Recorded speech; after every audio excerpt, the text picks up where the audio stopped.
观世音菩萨有32音身和33音身两种说法，这两种说法都出自经典，但侧重点不同。32音身主要记载于《楞严经》，这里指的是观世音菩萨为了适应不同众生的根基和需求，所化现出的32种不同身份来为之说法教化。这些音身涵盖了从佛、菩萨、声闻、缘觉等圣者身，到天人、凡人，甚至八部鬼神等不同类别。其核心精神是观世音菩萨随类应化、无类不现的广大愿力。33音身，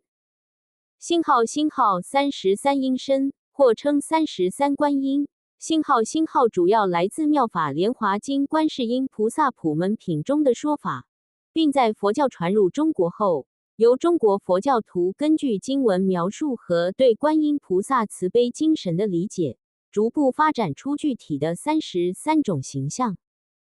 这些形象不仅仅是身份的转变，更融合了观音菩萨在不同情境下应现救苦救难的具体事迹和德性，例如杨柳观音、鱼篮观音、送子观音等。差异与共通点。星号经典依据：32音身主要出自《楞严经》，33音身主要出自《法华经》，并经后世发展。星号侧重，32音身更侧重于身份的变化，以应对不同根性的众生；33音身则更偏向于具体的形象和事迹，反映观音菩萨在不同苦难中显现的慈悲与救度。星号本质，无论是32还是33，都强调了观世音菩萨普门示现、应化无边的特点。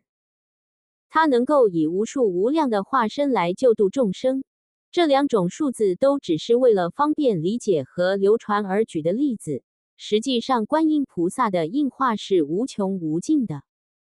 总之，这两种说法都是对观世音菩萨慈悲广大、随缘应化的体现，并无本质上的矛盾。